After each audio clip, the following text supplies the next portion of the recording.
Sejam muito bem-vindos a mais um episódio do FaceCast da DortMed. Hoje é com muito prazer que vamos falar sobre cirurgia ortognáticas e cirurgias de ATM, com o Dr. Fábio Cozzolino e Walter Cerveira. Sejam muito bem-vindos.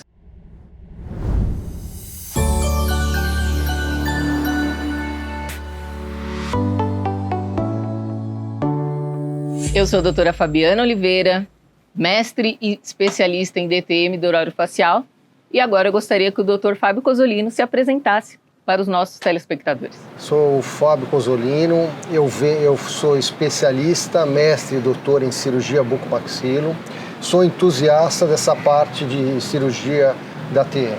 Já venho realizando esse procedimento há mais de 10 anos. Seja muito bem-vindo, doutor. Recebemos também o Dr. Walter Cerveira. Eu gostaria que o senhor se apresentasse. Olá, meu nome é Walter Cerveira, sou cirurgião bucomaxilo, sou formado há 30 anos, atuo como cirurgião no SUS, num hospital público aqui chamado Hospital Geral do Pirajussara, há 25 anos. Lá exerço a função de coordenador, tá? E atuo no trauma. Fora isso, sempre fui apaixonado pela cirurgia ortognática e rodei o mundo em alguns grandes centros para poder me especializar. Eu acredito que qualidade e atenção aos detalhes, então eu fui sempre atrás da excelência. Isso foi nos Estados Unidos, na África do Sul e na Europa, né? Hoje, mestre, atuo em algumas especializações, dou aula na especialização da ABO de Osasco e no INRO também. E estamos aqui para a gente trocar um pouquinho de informação. Falando então um pouquinho aí dessas cirurgias, que o doutor já tem aí uma bagagem vasta, falando em cirurgias ortognáticas, o senhor acaba realizando mais as técnicas tradicionais ou técnicas minimamente invasivas? Veja bem, eu sempre fui apaixonado pela cirurgia ortognática, né? Então eu percorri vários caminhos. Para eu aplicar o meu protocolo, tive que ver vários cirurgiões atuando, né? Tive a oportunidade de conhecer a cirurgia minimamente invasiva, ela me atraiu, mas não me seduziu, tá? Eu consigo excelentes resultados exercendo a minha técnica, que é uma técnica mais tradicional. E automaticamente, quando o cirurgião bucomaxilo vai adquirindo experiência com os anos, a gente vai fazendo tudo minimamente. Então, o minimamente invasivo já existia, só que agora virou moda. E isso é muito legal, né? Porque as pessoas estão se aprofundando. Tive a oportunidade de fazer um cadáver lab com o Swenning, doutor lá da Bélgica. Foi muito legal, foi feito em Blumenau, esse cadáver lab, mas eu não vou trocar essa experiência de todos esses profissionais que vêm atrás de mim. Então, assim, eu honro a minha ancestralidade, vamos dizer assim. Então, é uma história muito longa.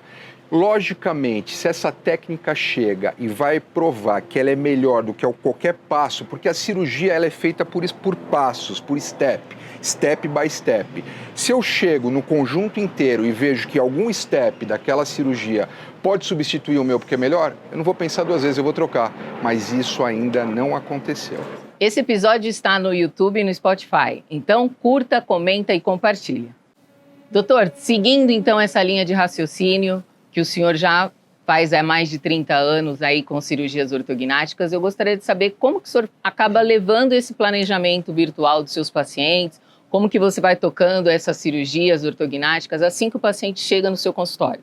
Bom, o planejamento virtual foi um diferencial que apareceu alguns anos atrás aí na vida do cirurgião e facilitou demais, tá? Mas não adianta a gente ter uma ferramenta de excelência como esses softwares por aí, se a gente não sabe onde colocar as coisas. Tá bom? Então, para isso, não dá para imaginar cada paciente a gente faz um jeito. Então, a gente vai atrás de um protocolo. E essa era a minha busca. Porque eu não tinha um protocolo, tá bom? Até conhecer o protocolo da glabela verdadeira, que é o segundo elemento de Andrews. Então, o importante era um questionamento, aonde eu ponho as coisas na cirurgia ortognática? Eu ponho as coisas dependendo da leitura que eu faço da face. E a análise facial é uma leitura que a gente faz da face. E quem define isso, sempre quem vai definir isso, para mim, na minha experiência, é o incisivo central superior. E eu não sabia onde colocar esse incisivo central superior, no sentido anteroposterior e vertical. E aí foi que eu conheci através do Roberto Macoto, a glabela verdadeira, né? E ele me deu de presente isso, porque nós trabalhamos anos juntos, enfim, e fui treinado. Eu já tinha percorrido o mundo atrás de planejamento, mas o planejamento da glabela vertical verdadeira, que é o segundo elemento de Andrews, foi um diferencial na minha vida. Então hoje eu não consigo errar mais as minhas cirurgias, ou seja, não é que eu não consigo errar porque eu sou humano, eu erro, mas eu diminuo a chance de errar. E lógico que tendo todo esse conhecimento, eu jogo e alimento o meu software com essas informações. Então o software facilita a vida do cirurgião? Sim, mas ele não faz o planejamento para você. Quem define isso é o cirurgião, e não as empresas que fazem o planejamento. Então o cirurgião tem que estar treinado para aprender a ler a face, para saber onde ele vai colocar as coisas. Porque eu falo para você uma coisa com muita propriedade, a face fala, tá? A face fala sempre. E a gente tem que saber ler a face. Se você sabe ler, você faz diagnóstico. Se você faz diagnóstico, você faz planejamento.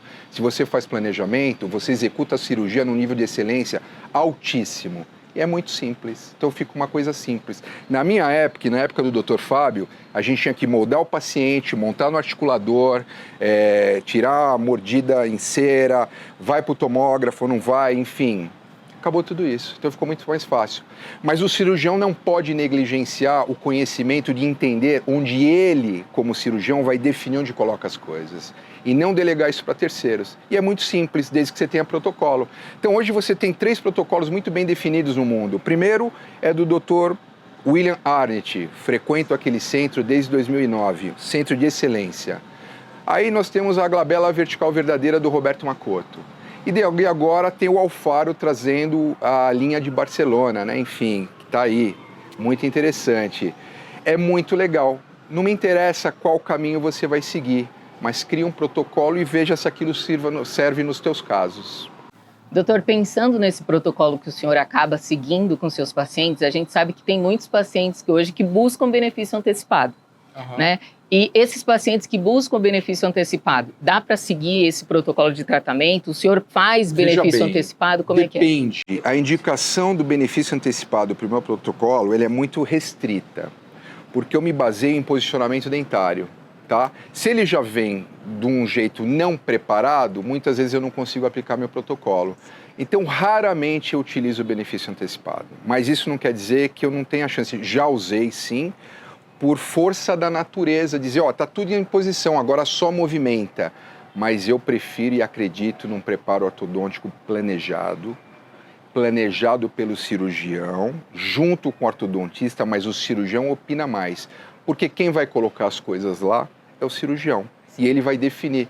É muito importante o cirurgião bucomaxilofacial ter um conhecimento de ortodontia, porque ele vai ter que discutir. Eu não vou delegar isso para o meu ortodontista e dizer, alinha e nivela. É muito pobre de informação. Eu estou transferindo uma responsabilidade para o ortodontista.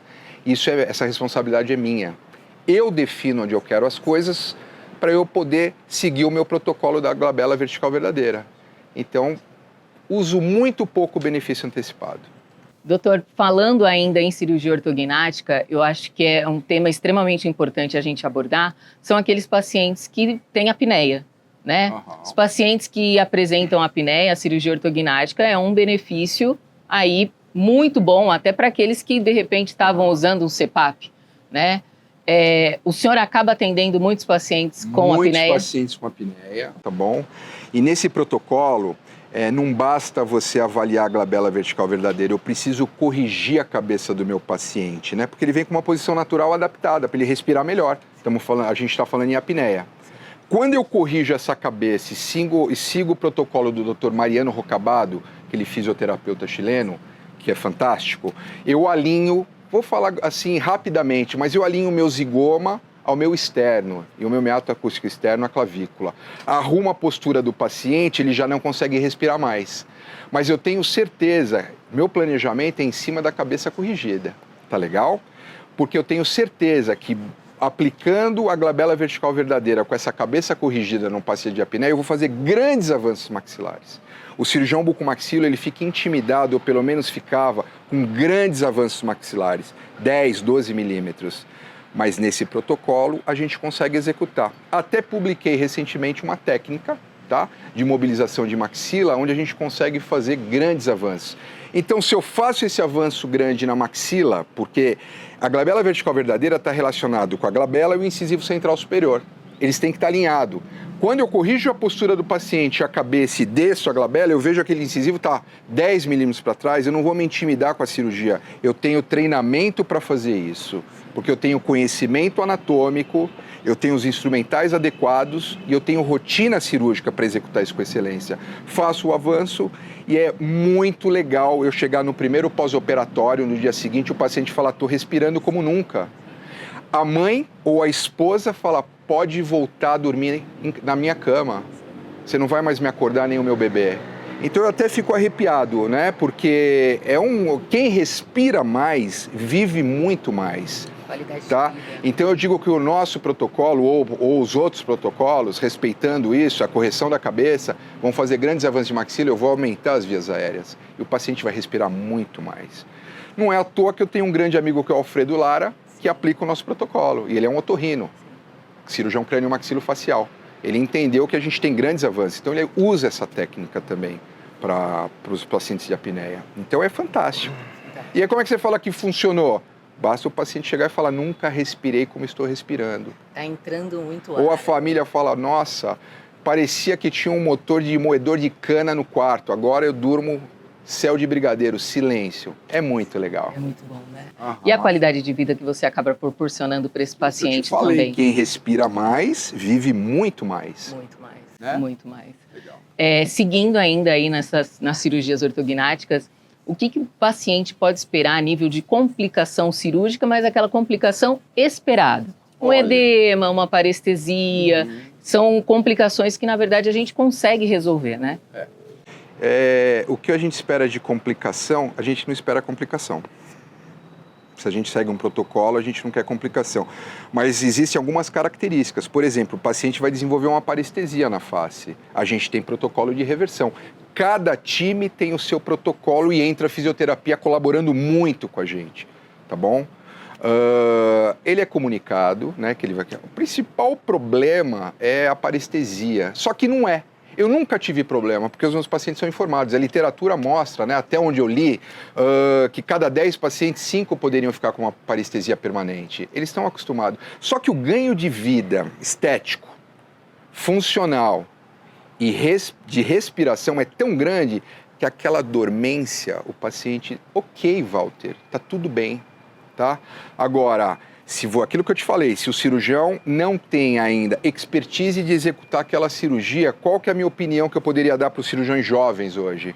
Né, Fábio? Eu acho que assim, opera com uma pessoa que tem experiência, tá? Porque o copiloto, ele não vira piloto direto, ele é um copiloto até virar o piloto. Ele vai levantar o Boeing também, mas antes ele tem que ser o copiloto. A cirurgia ortognática, ela não é simples, ela é muito sofisticada, ela é muito elaborada e é muito fácil errar. Tá? Mas se eu tenho um cara mais experiente que eu junto comigo, todo mundo vai ganhar. Eu vou ganhar, ele vai ganhar, o paciente vai ganhar e vai ser segura, tá bom? A cirurgia. Então, não opere se você não tem experiência sem ter uma pessoa bem experiente. Isso não te diminui. Com certeza, você vai atingir um nível de treinamento altíssimo e você vai executar por sua conta a cirurgia ortognática, tá bom? Então, assim, a gente segue esse protocolo. Eu bato na tecla de... rotina cirúrgica, tá bom? Conhecimento anatômico, instrumental adequado. É outra coisa que me assusta muito, é o cirurgião bucomaxilo não ter a própria caixa de cirurgia. Ele pede uma caixa de... como é que chama? Emprestada, né? Caixa retaguarda, né? Caixa de apoio. Caixa de apoio. Falo, cara, será que o Kelly Slater, que é 13 vezes campeão mundial, na hora dele surfar a final, ele vai pedir uma prancha emprestada? Então, é muito legal você que não tem esse hábito, vai montando a sua caixa, porque o teu instrumental te dá mais segurança ainda, tá bom? É uma dica que eu dou para os meus colegas, tá bom? Doutor, quando o paciente percebe que ele tem uma deformidade e ele procura você, como que é isso? É incrível, né? Esse primeiro contato, ele é emocionante, tá? Porque assim, o paciente chega lá e ele tem uma história, cada paciente tem uma história, né? Então eles vêm com história de bullying, ou a namorada pediu para ele ver esse problema, Eu foco muito, né, nos pacientes que têm uma motivação intrínseca, né, porque os fatores extrínsecos pouco me interessa. Se ele vai lá e ele está com uma deformidade na mandíbula e ele nunca incomodou aquilo, ele vai operar porque ele está namorando a Miss Peruíbe, vou falar, cara, troca de Miss, se isso não te incomoda, vou te falar quais são os benefícios dessa cirurgia, mas se você não sente em fazer, não faça, porque o paciente tem que ser submetido à cirurgia quando ele tiver uma motivação interna. É aquela motivação que sai do coração, tá? São os melhores resultados, porque o paciente ele vem com firmeza para fazer a cirurgia, ele tem certeza. E é incrível que esses pacientes, eles respondem muito bem ao pós-operatório, né? Então o paciente chega no meu consultório, a gente troca essas informações, eu explico para ele como é que funciona a cirurgia, todos os detalhes, todas as possíveis intercorrências, porque eu não escondo nada do paciente, ele tem que ter noção em que campo ele está entrando, porque se acontecer uma intercorrência ou uma complicação, ele vai confiar no Walter Cerveira para poder resolver. Então a gente faz um elo ali de confiança, um pacto de confiança, tá? Mediante isso eu peço os exames que eu achar pertinente, os exames de imagem, faço todo um estudo, fotografo ele, todos os meus pacientes são fotografados, faço um estudo na face, tá? Análise facial e monto no computador. Legal? Depois disso eu o chamo novamente numa segunda consulta e mostro para ele quais são os movimentos que eu vou executar. Tá? Só que para eu poder executar esses movimentos, eu preciso que ele passe num ortodontista, da minha confiança, ou não, a gente troca informação, tá? E ele vai ser preparado. Isso deve demorar de 6 a 12 meses, tá bom? Depois disso é solicitada a cirurgia e eu executo com muito prazer esse procedimento, esperando atingir todas as expectativas de um resultado satisfatório na cirurgia ortognática. Quais são esses objetivos? Estética. Vamos falar estética, porque a pessoa procura estética, sim. E eu falo que a cirurgia ortognática nada mais é que um preenchimento facial definitivo. Porque se eu avanço muito mais a maxila, Fábio, eu deixo isso aqui muito mais preenchido. O paciente tem um envelhecimento mais tardio. Isso é muito legal, eles adoram, tá bom? Então estética é importante. Função. Põe esse cara para mastigar. Às vezes ele vem com uma mordida aberta esqueletal que ele não sabe que é morder um papel, né? Não sabe morder, tem vergonha. Eu tive fazendo uma viagem internacional há muitos anos atrás e eu sentei no corredor e um rapaz bem bonitão, grandão, fortão, mas prognata, bem prognata. Eu vi o exercício que ele fazia para mastigar um chiclete. Até eu fiquei cansado, né? Ele tinha que se adaptar com aquela... Então a função eu vou devolver.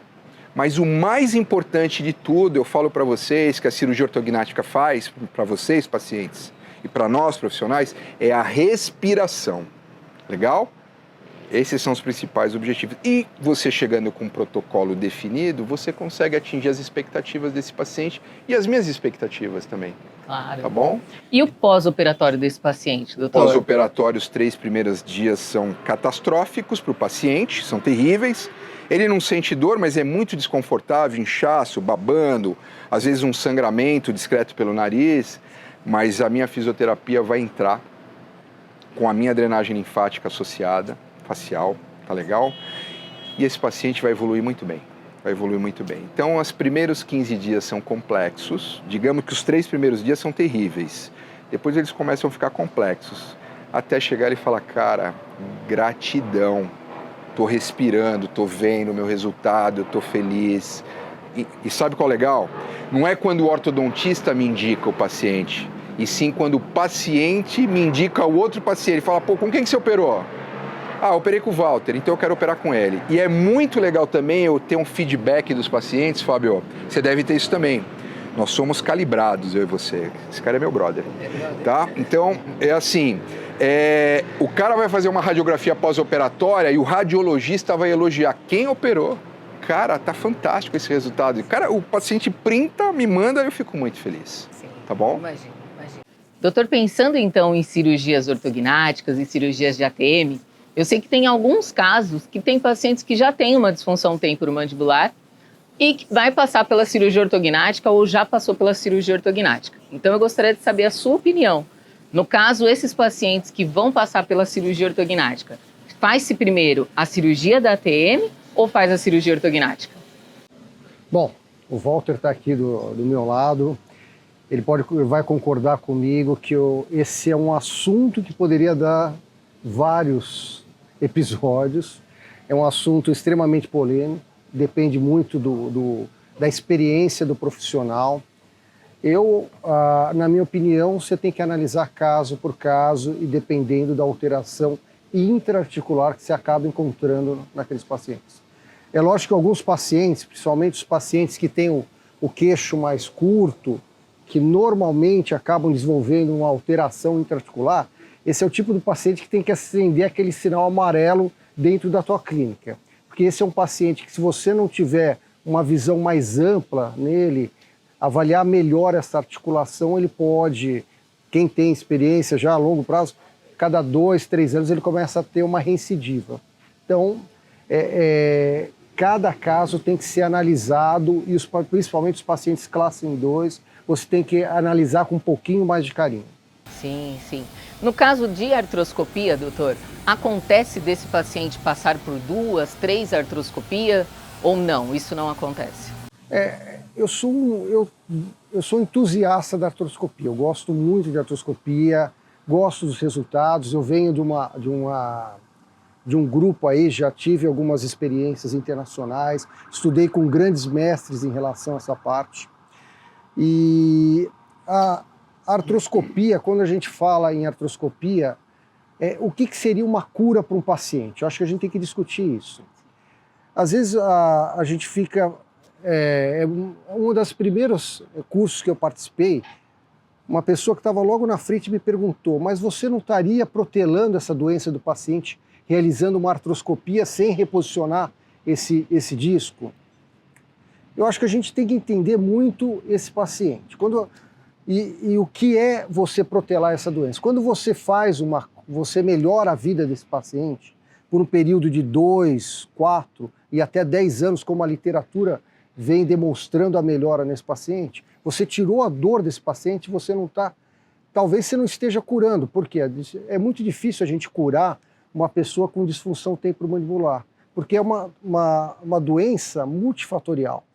Mas com artroscopia, muitas vezes, a gente consegue melhorar a qualidade de vida desse paciente por 3 anos, 4 anos, ou a literatura fala até em casos que você melhora por 10 anos. Então, sim, a artroscopia ela é efetiva nisso. E você pode repetir ela ao longo do tempo, se necessário. E eu acho importante também a gente falar que aqueles pacientes que apresentam dor de cabeça, dor em região cervical, aquelas dores musculares, dores faciais, né, são pacientes que possivelmente eles podem já estar tendo uma disfunção temporomandibular, só que o diagnóstico ainda não foi fechado, né? A gente tem que entender muito bem que assim, a dor de cabeça, a cefaleia, ela tem uma série de diagnósticos, né?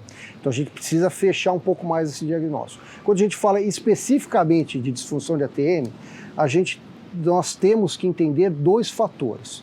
Primeiro, que a disfunção de ATM ela pode ter um braço muscular, um fator muscular, onde a gente tem que analisar essa parte muscular. Sempre previamente, a literatura fala muito clara em tratamento de 2 a 6 meses prévio a qualquer procedimento para tratar essa musculatura e depois avaliar as alterações intra-articulares. Essas alterações intra-articulares, hoje o padrão ouro para o diagnóstico é a ressonância magnética e a tomografia em muitos casos. Então, com esses 2 exames em mãos, após esse tratamento conservador que durou de 2 a 6 meses, tratando essa parte muscular, aí sim a gente vai optar ou não por uma cirurgia intra-articular. Pode ser essa cirurgia artroscopia ou a cirurgia aberta. Depende. A gente tem que entender e deixar isso muito bem claro com o nosso paciente, a taxa de sucesso e a previsibilidade dessa cirurgia. Tudo depende do que a gente vai encontrar na ressonância. Se a sua alteração for muito grande intra-articularmente, existe uma classificação que chama classificação de Wilks, que vai de 1 a 5. Então, vamos lá. Se o paciente tem uma alteração de Wilks 4 e Wilks 5, a gente tem que entender que essa tua taxa de sucesso e a tua previsibilidade de melhora é menor. Ela pode variar, de acordo com a literatura, em 60% a 70%. Quando você pega um paciente com uma alteração intra-articular entre o Wilks 2 e 3, esse seria o melhor momento para você atuar na cirurgia minimamente invasiva, que é a artroscopia da TM. Sim. E nos casos de artrocentese, doutor? O senhor acaba realizando artrocentese no consultório também? Seria um tratamento conservador aplicado para pacientes com DTM? A artrocentese, na minha opinião, ela é fantástica, ela tem uma taxa de sucesso quase igual à artroscopia. Os artigos mais novos até demonstram que a artroscopia ela é mais eficaz. Mas quando a gente fala em artroscopia, você está um passo à frente, porque você está dando um diagnóstico. A artrocentese, a gente está simplesmente pela pressão hidrostática limpando removendo essas aderências. Quando a gente fala já em artroscopia, você está fazendo a mesma coisa da artrocentese e você também está visualizando aquela articulação e está conseguindo dar um diagnóstico mais efetivo. Mais preciso para aquele paciente. O protocolo hoje de tratamento que o doutor acaba aplicando com os pacientes, artroscopia, placa, fisioterapia, qual seria o protocolo habitual? Hoje em dia, eu sempre sigo o que a literatura acaba mandando. Porque você não acaba... Hoje é difícil você querer inventar alguma coisa. Sim, tem que ter um embasamento científico, né? Tem que ter um embasamento. E a literatura é muito clara que todo tratamento você começa com placa, relaxante muscular. Eu acabo utilizando em muitos pacientes a toxina botulínica na região dos músculos da mastigação, masseter, temporal. Isso, e dependendo desses resultados, eu faço uma reanálise nesse paciente e aí sim eu indico a artroscopia ou a cirurgia aberta. Normalmente isso é 2 a 3% dos pacientes que acabam indo para a cirurgia. Muito pouco a taxa de pacientes que acabam indo, né? Eu acho que quanto mais conservador a gente levar esses pacientes a nível de tratamento, melhor o resultado, você acaba segurando um pouco mais uma possível cirurgia aberta, um pouco mais invasiva, e acaba colocando ele numa situação minimamente invasiva para aí, então, futuramente, se de repente tiver que fazer, a gente acaba prolongando isso, né? A questão, mesmo porque a cirurgia aberta, quando você realiza ela, o que seria a cirurgia aberta? Seria o reposicionamento do disco e você faz a fixação dela com parafusos. Mas muitos dos pacientes a gente acaba não tratando ele por completo, porque você não tira os hábitos parafuncionais desse paciente, então você corre o risco de ter que reoperar esse paciente a longo prazo.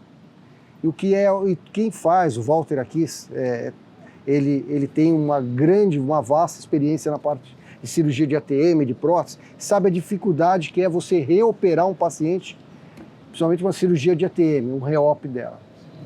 E o tratamento com fisioterapia, doutor? Como que o senhor acaba encaminhando? Como que é essa relação da sua equipe com a equipe de fisioterapia? Olha, a gente estava conversando um pouco antes de começar aqui sobre que a fisioterapia, eu tenho uma fisioterapeuta que trabalha comigo na minha clínica, ela praticamente está a semana inteira lá tratando os meus pacientes. E a minha vida melhorou muito, porque você tem um pós-operatório mais previsível, eu consigo controlar as técnicas, a gente tem ali uma conversa do que é melhor para consigo personalizar o tratamento desse paciente. Então, eu acho fundamental você ter esse contato mais próximo com a fisioterapia. Ótimo, é isso aí. Tem que encaminhar para a fisioterapia, os dois. Falando ainda um pouquinho aí sobre DTM, doutor, no caso dos pacientes com processos degenerativos, esses pacientes com processos degenerativos poderíamos pensar numa cirurgia aberta ou ainda segurar para um tratamento mais minimamente invasivo? Bom, a gente tem que entender, como eu citei, quanto maior for a alteração intra-articular, maior for essa degeneração, menor será o resultado com a artroscopia. Então a gente tem que analisar bem. Se você pega um paciente que já tem uma alteração intra-articular muito grande, você tem um disco com uma perda de sinal, eu acabo batendo muito nessa parte de ressonância magnética, quando você tem uma perda de sinal, um disco luxado sem redução, muitas vezes, o Walter está aqui, você vai realizar essa cirurgia aberta e você não encontra um disco saudável para reposicionar. Então, temos que analisar essa alteração intraarticular com um pouco mais de carinho nesses pacientes mais avançados. Será que não seria melhor fazer uma cirurgia de salvação, uma cirurgia mais ampla? porque já a artroscopia ela tem uma limitação nesses casos. Então, assim, podemos realizar? Sim, a literatura fala que você pode realizar, só que a tua taxa de sucesso é muito pequena. E agora nós já estamos chegando ao fim do nosso podcast. Eu gostaria que o doutor deixasse uma dica para os profissionais que estão iniciando nessa área da artroscopia, como que eles podem atuar? Bom, a área da artroscopia, assim, a gente tem que entender essa curva de aprendizado, que é muito longa, né? A artroscopia é uma técnica minimamente invasiva e você tem algumas dificuldades, alterações anatômicas muito grandes. O que eu indicaria seria o paciente, quando vai para um curso de artroscopia, não focar só na artroscopia nível 3. Eu vejo que os alunos muitas vezes são afoitos. Eu participei de vários, como professor em vários cursos, e ele já quer ir para uma artroscopia mais avançada, tentando reposicionar aquele disco articular. Sendo que, se nós formos analisar a literatura em relação à artroscopia, 80%, eu diria 90% dos trabalhos falam em artroscopia nível 1, nível 2, onde você faz o diagnóstico e uma artrocentese, onde você faz o diagnóstico e uma mínima manipulação cirúrgica, onde tem a infusão. E o aluno se focar nessa artroscopia, nível 1 e nível 2. E não focar tanto em querer reposicionar o disco. Sim, eu acho que outra dica importante que nós poderíamos deixar também para os pacientes é que a artroscopia não é esse bicho de 7 cabeças, né, doutor? Exatamente.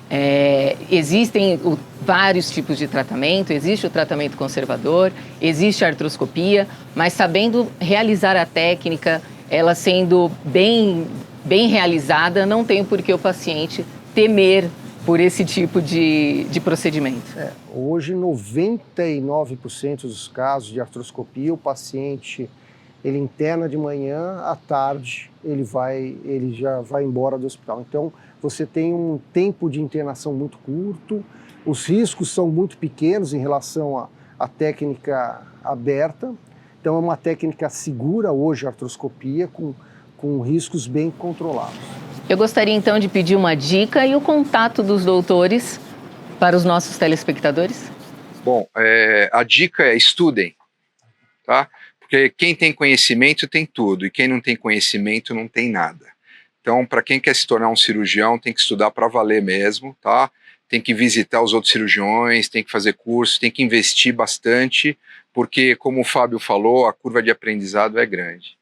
Eu quero agradecer aqui a vocês que organizaram o podcast, a doutora Fabiana, a DortMed, e eu vou deixar meus contatos. Quem quiser entrar no site é waltercerveira.com.br, e tem um Instagram também bem interessante, que é o @waltercerveira_bucomaxilo, tá?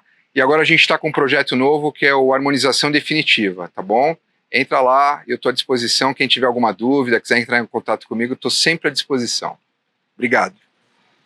Eu queria deixar aqui também agradecer a professora pelo convite. Tá?